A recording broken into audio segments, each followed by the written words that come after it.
네, 증권가에서 눈여겨보는 종목 이번 시간에 확인해 보겠습니다. 리포트를 토대로 체크해 볼 텐데요.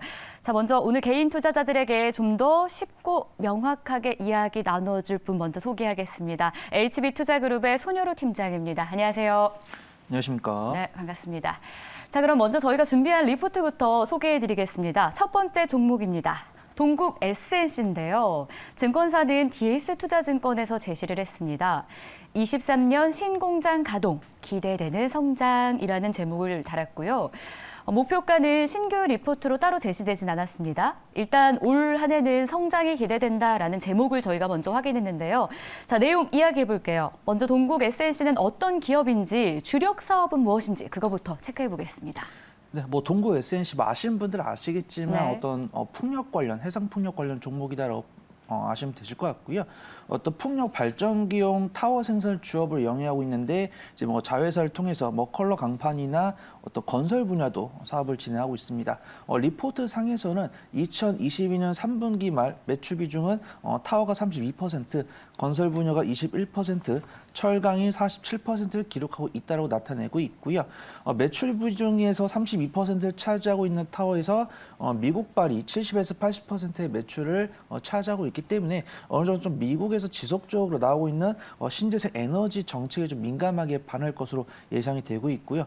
앵커님 말씀해주신 것처럼 좀 2021년 연간 실적은 다소 부진했지만 우리가 경기 침체에 대한 이런 부분도 있었기 때문에 충분히 감안할 수가 있고요. 21년에 인수를 결정했던 이제 포항에 있는 공장이 이제 23년 연초부터 가동을 앞두고 있으면서 연간 생산량이 기존 9.5만 톤에서 30% 증가한 12.3만 톤까지 증가하면서 올해에는 그래도 안정적인 실적 증가세가 전망되는 기업이다. 그걸 좀 설명드리도록 하겠습니다. 안정적인 실적 전망이 기대되는 종목이었습니다. 뭐 풍력하면은 떠오르는 기업이기도 한데요. 자, 그렇다면 구체적으로 실적에 대한 전망도 함께 이야기 나눠보겠습니다. 향후 실적 어떨 것으로 예상하십니까? 네, 우선 이제 증권사 HTS를 통해서도 확인이 가능하고요. 이 리포트를 통해서도 확인이 가능한데 3분기 실적은 적자 전환을 하고 말았습니다. 이슈를 좀 살펴보면은 타워는 이제 미국 풍력 프로젝트 지연에 따른 영향이고 저는 좀 그렇게 크게 부정적으로 안 보고 있습니다. 어떤 지연이 됐을 뿐이지 뭐 올해에는 다시 한 번 더 실적 매입이 될 수 있기 때문에 처리되지만 않는다고 하면 크게 문제되지 않을 것으로 판단되고 있고요. 올해 향후에 대한 수주 증가와 앞서 말씀드렸던 신공장 가동에 따라서 실적이 회복될 것으로 전망이 되고 있습니다. 그리고 어떤 리포트나 뉴스를 찾아보신 분들은 아시겠지만 뭐 철강이나 기계, 뭐 조선이나 해운 등 시클리컬 관련 종목들은 어떤 낙폭 과대에 따른 뭐 경기 회복, 수요 회복에 따른 좀 반발 매수세가 들어온 모습을 확인할 수가 있고요.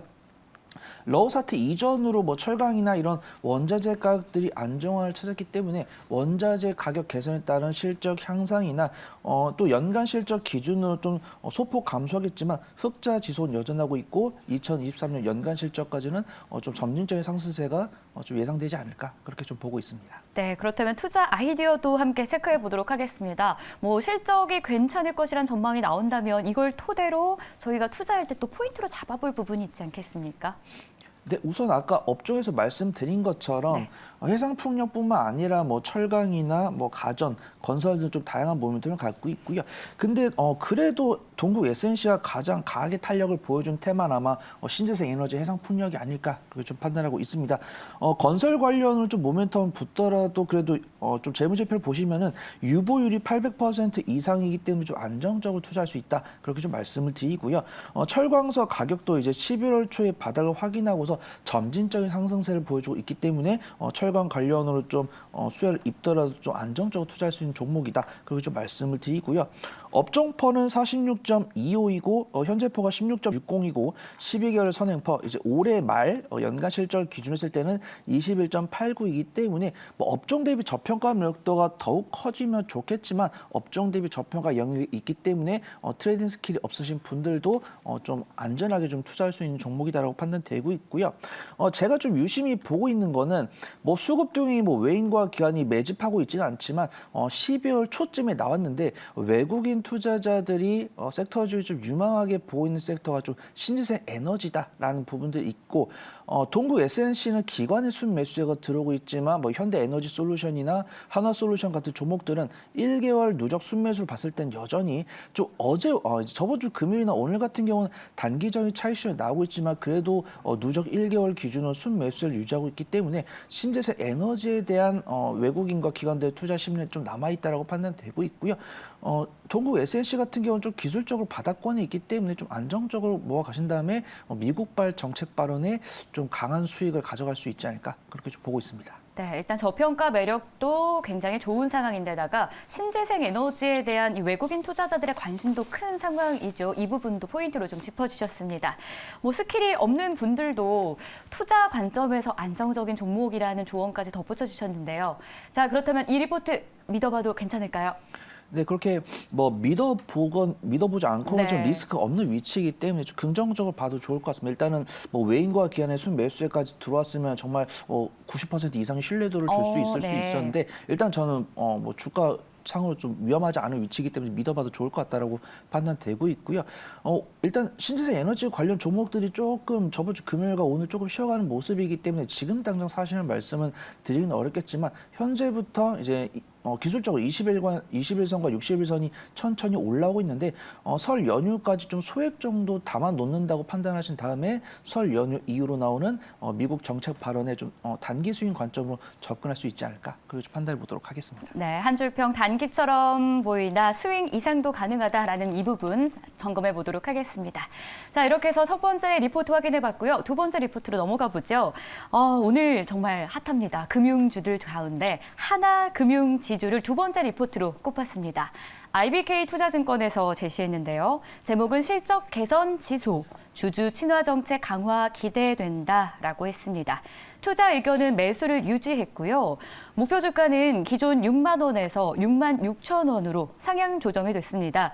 자, 오늘 금융주들 흐름 전반적으로 좋은 가운데 하나금융지주에 대한 이야기 나눠봅니다. 일단 실적부터 체크해 주시죠. 네, 우선 리포트 상이 나와 있는 실적을 좀 말씀드리면 2022년 3분기 누적 연결 순이익은 2.85조 원으로 전년 동기 대비 6.3% 증가하면서 연간 실적 기준 사상 최고 실적을 달성할 것으로 전망이 되고 있습니다. 오늘 뭐 저번 주 금요일에 뉴욕 시장이 금융주가 강했던 것이 우리나라 시장 금융주들의 좀 강세를 좀 보여준 것도 판단되고 있고 사실 리포트 찾아보셨을 때 뭐 6.5%, 뭐 4% 실적 증가 이런 것도 사실 반도체나 성장주에 봤을 때는 뭐 100%, 네. 뭐 150% 이런 것도 있었는데 금융주는 뭐 6.5%라고 해가지고 별거 없네라고 하실 수 있겠지만 금융주는 좀 정통 가치 섹터이기 때문에 상당히 좀 잘했다라고 좀 평가할 수 있는 부분이 있고요. 일단은 이자 수익이나 영업이익 단기 순이익 같은 경우도 연간 실적 기준으로 봤을 때는 매년 꾸준하게 증가하고 있기 때문에 정통 가치 섹터에서 위치한 종목 중에서 정말 좀 가치주다운 움직임을 보여주고 있다. 일단 일간 변동성은 가치주답지 않지만 그래도 매매 전략은 제가 뒤에서 말씀드릴 거기 때문에 트레이딩 이제 전략만 좀 갖춘다고 하면 얼마든지 좀 수익을 가져갈 수 있는 종목이다라고 말씀드리고 싶고요. 일단 좀 금융주이기 때문에 HTS에서 제공하고 있는 연간 컨센서스가 그렇게 틀릴 가능성이 없습니다. 그렇기 때문에 지금 증권사에서 제공하고 있는 그런 실적 전망치들을 좀 믿어보셔도 좋을 것 같다고 판단되고 있고요. 일단 오늘 미국 은행주들이 대손 충당금 이야기가 나왔었는데 대손 충당금이 뭐 소비가 됐다. 소진이 됐다 이런 부분이 아니고 경기 침체에 대한 대비로 대손 충당금을 확보한다는 이슈가 있고 우리가 뭐 시장을 뭐 점령하신 분들이 많이 나오셔가지고 올해 여기서 뭐 하방을 이탈할 것 같습니다. 이렇게 말씀하시는 부분이 안 계시겠지만 우리가 만약에 시장을 예고하지 못한 그런 매크로 악화 때문에 현 위치를 이탈하지 않는다고 하면은 이렇게 확보해 놓은 충당금이나 대송자금들이 다시 또 유보금으로 돌아올 수 있기 때문에 실적 개선에 좀 도움을 될 수 있으니까 금융주 같은 경우 좀 유심히 좀 긍정적으로 볼 수 있지 않을까 그렇게 좀 평가하고 있습니다. 네, 그렇다면 저평가된 이유도 좀 체크해 봐야 되고요. 이 저평가 이유를 짚어보면서 더불어서 이걸 타파할 가능성이 있는지 이 부분도 좀 점검해 주세요. 근데 우선 뭐 금융주가 저평가 영역이 있다라는 걸 모르신 분은 안 계실 건데 네. 이제 리포트를 보면은 이제 순 자산 기준이랑 뭐 순 이익 기준으로 저평가 영역이 있다라고 판단되고 있고 사실 우리가 ROE라고 하죠. 자기자본 이익률. 이런 네. 것들은 어떤 서비스업이나 성장주는 뭐 15%가 넘고 뭐 제조업이나 이런 반도체 같은 네. 경우는 뭐 7에서 8%, 그다음에 뭐 원유 관련은 5%가 안 되는데 금융주도 사실 가치주에 있기 때문에 이런 자기자본 이익률이 10%가 넘는 것은 사실 대단한 거다라고 판단할 수 있는데요.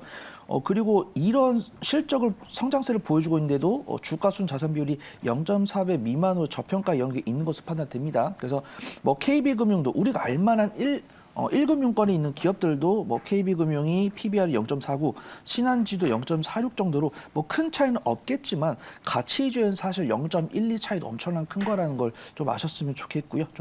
말씀드린 거고, 저평가 원인들은 좀 주치나 정책 문제로 보고 있고, 최근 뉴스를 보신 분들 아시겠지만 이 강성부 펀드들이 금융주 접유에 좀 비중을 키우고 있고요.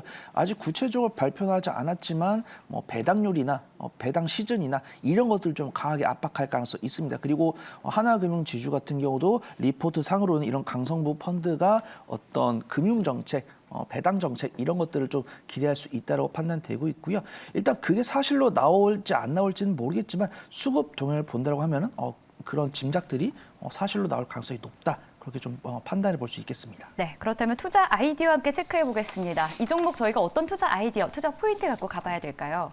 우선은 저는 정통적인 가치 투자이기 때문에 해당 종목으로 뭐 1줄, 2줄 만에 수익을 가져가고자 하시는 분은 안 계실 거라고 판단되고 네. 좀 중장기적인 관점을 좀 말씀을 드리면요. 올해 연간 실적 기준으로 역대 최대 실적을 기록할 것이기 때문에 우선은 6개월 이상은 좀 목표로 들고 가야 된다라고 판단되고 있고요. 일단 반기 배당을 지내고 있습니다. 뭐 분기 배당하는 기업들도 있지만 현재는 반기 배당을 지내고 있지만 이게 분기 배당으로 전환될 수 있고요. 그리고 분기 배당으로 전환되면서도 배당 금액이 늘 수 있는 부분, 이 부분을 좀 구체적으로 보시면 좋을 것 같고요. 저평가율은 더 상당합니다. 업종퍼가 5.21이고 현재퍼가 4.21, 현재도 저평가 매도를 갖고 있는데 올해 연간 실적 기준으로는 12개월 선행퍼가 3.83이고 PBR 기준으로는 0.4가 안 되기 때문에 뭐 청산 가치를 빗대서 설명해 주신 분들도 계시겠지만 뭐 하나금융지주가 막을 일은 없겠지만 그렇기 때문에 뭐 6개월 정도 보유한다는 관점에서 좀 충분히 좀 가져갈 수 있다고 판단되고 있고요. 우선 현위치부터 전고점까지 매매를 하시거나 혹은 외인과 기관의 순매수가 끊어지는 부분까지 그다음에 어떤 뭐 연간 실적 발표 시점, 어떤 배당 발표 이런 좀 단기적인 재료가 소멸된 시점까지는 꾸준히 좀 드라이빙 해볼 수 있지 않을까 그렇게 좀 판단해 보도록 하겠습니다. 네, 그렇다면 이 리포트 믿어봐도 괜찮을까요? 네, 우선 동국 SNC가 좀 개인적으로 좀 외인 기업 순매수 들어왔으면 좋겠는데 네. 저는 일단 리포트가 나왔을 때 이 신뢰도를 외인과 기관이 어떻게 매매를 하는지를 보고 좀 판단을 하거든요. 네. 그래서 해당 리포트도 나왔고 외인과 기관도 꾸준하게 순매수세가 들어오고 있기 때문에 신뢰도 굉장히 높다. 그렇게 좀 말씀드리고 한 줄평으로 이제 2, 4분기 상반기 실적 발표가 7월 중순에 될 거거든요. 그래서 6월 말부터 7월 초까지 좀 모아갈 수 있는 가치주가 아닐까. 그걸 좀 평가해 보도록 하겠습니다. 2분기까지 모아갈 가치주가 바로 하나금융지주다. 뭐 이렇게 이야기를 남겨주셨습니다. 네, 지금까지 리포트 체크했습니다. HB투자그룹의 손유로 팀장이었습니다. 오늘 고맙습니다. 감사합니다.